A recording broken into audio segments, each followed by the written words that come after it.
Halo, Rifki di sini kembali di channel ini. Kali ini saya membahas tentang desain bangunan atau desain ruang di mana saya tinggal saat ini. Nah, desain ini adalah desain existing atau yang ada saat ini. Intinya ini adalah satu ruang yang ada kamar mandi di dalam. Saya mulai tinggal di sini saat saya masih single di tahun 2018. Dan desain seperti ini untuk kondisi Lampung Selatan ternyata ada beberapa komentar yang bisa kita berikan. Karena latar belakang saya belajar fisika bangunan untuk kenyamanan dan keamanan dan kesehatan manusia.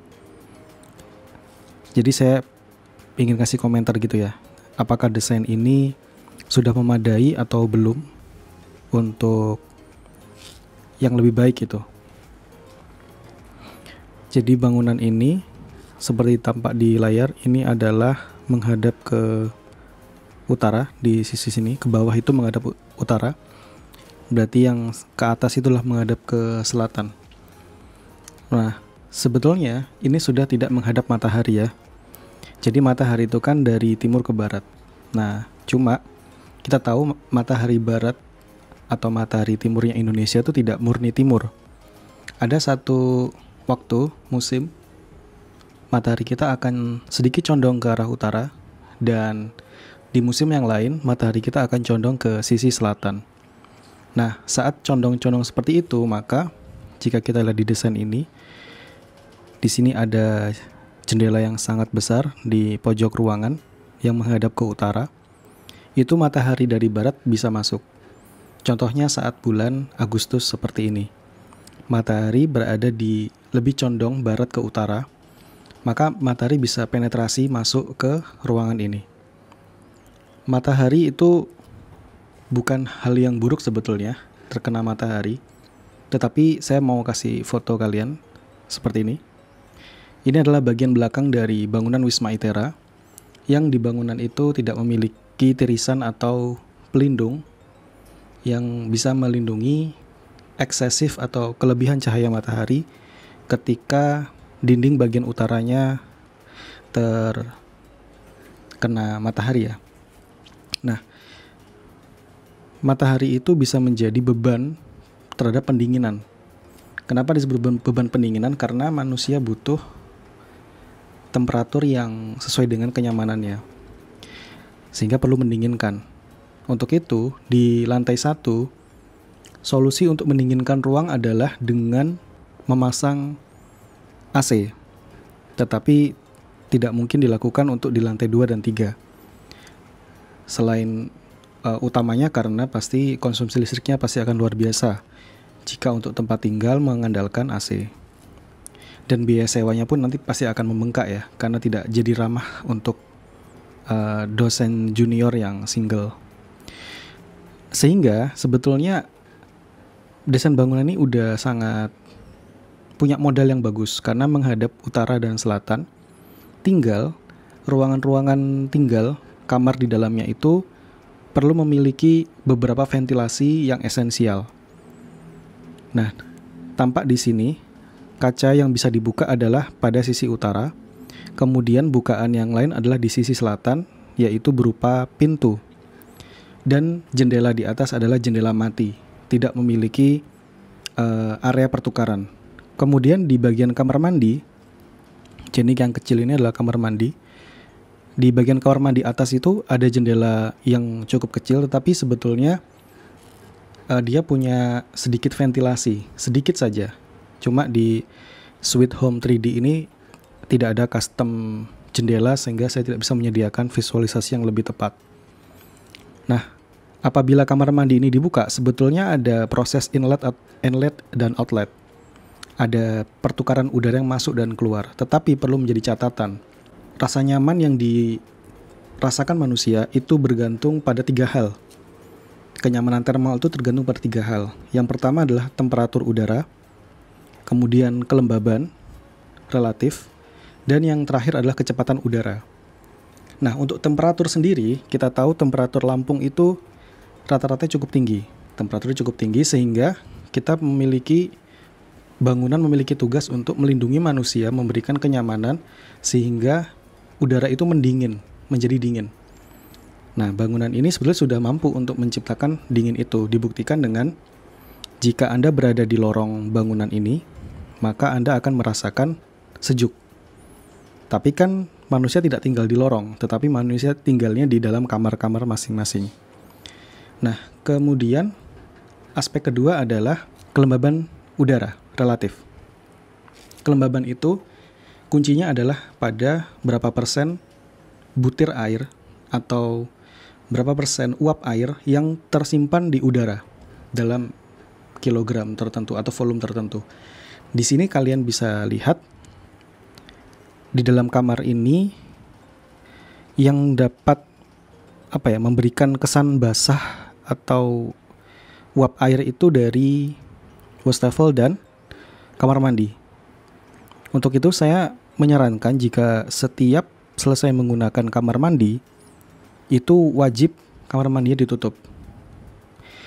Nah, kekurangan yang lain adalah kamar mandi ini tidak disertai exhaust fan atau kipas yang dapat menyedot uap air keluar ke arah lorong atau ke arah yang lainnya, terserah. Jadi itu sangat penting sebetulnya ya adanya exhaust fan itu, karena dia akan menyedot udara basah. Yang kita perlukan adalah udara kering. Jadi sesaat Anda mandi, Anda basah gitu ya, tubuh Anda basah, kemudian Anda mengeringkan dengan handuk, itu adalah saat-saat paling nikmat yang bisa Anda rasakan setelah mandi. Kemudian beberapa saat kemudian, karena udara terus-terusan panas, maka Anda akan berkeringat lagi lalu tidak nyaman lagi. Nah, itu adalah siklus dari pengalaman kita setelah kita mandi. Nah, bagaimana untuk menjaga itu lebih lama? Pastikan pintunya tertutup setelah Anda mandi, karena uap air dari kamar mandi akan berpindah ke ruang utama, di mana Anda beraktivitas selanjutnya.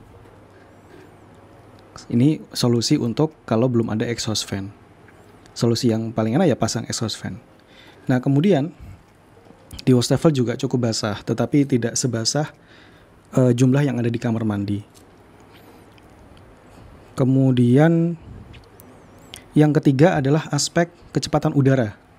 Jadi misalkan ya udaranya sudah sejuk, terus kelembaban udaranya sudah rendah, tetapi tidak ada aliran udara sama sekali, nol, itu tetap membuat tubuh kita merasa tidak nyaman.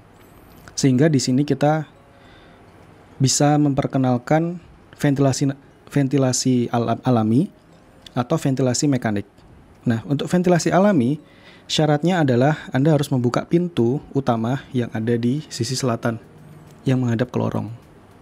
Hal itu tidak bisa kita lakukan sepanjang waktu, karena kalau malam hari tentu kita alasannya keamanan.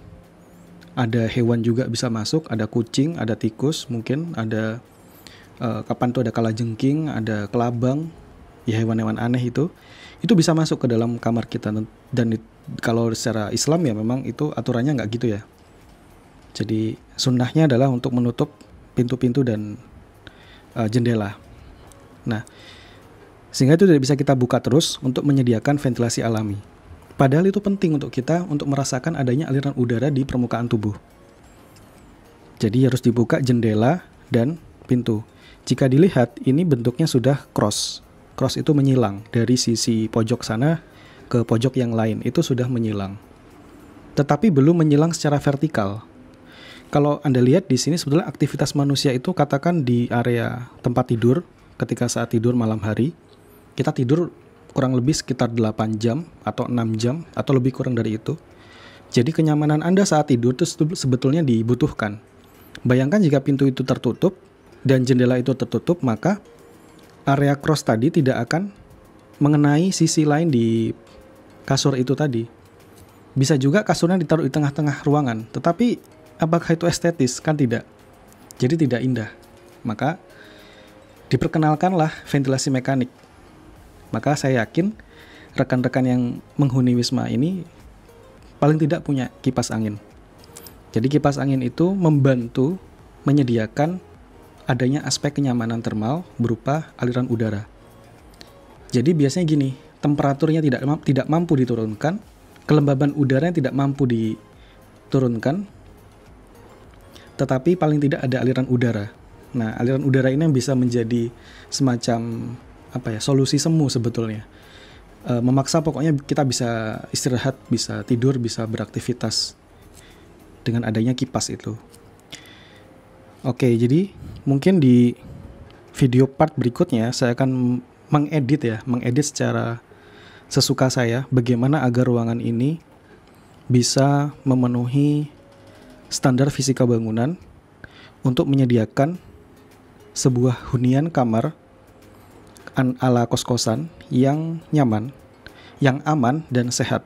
Karena ini berkaitan dengan green building atau bangunan hijau. Green building itu tidak hanya efisien, hemat energi, tetapi juga healthy building. Karena kita tahu di masa-masa seperti ini, pandemi COVID, orang jadi baru sadar kalau yang namanya ventilasi, arah aliran udara, termasuk droplet, itu jadi pertimbangan penting dalam hunian di rumah sakit untuk merawat orang sakit maupun tempat orang sehat, yaitu rumah kita sendiri, karena kita ingin sehat terus-terus. Oke, jadi kayaknya video ini sudah terlalu lama. Kalau Anda punya pertanyaan silakan sampaikan di kotak komentar. Di video berikutnya saya akan coba edit ini agar menjadi lebih nyaman, aman, dan sehat. Terima kasih, saya Rifki. Sampai jumpa di video berikutnya.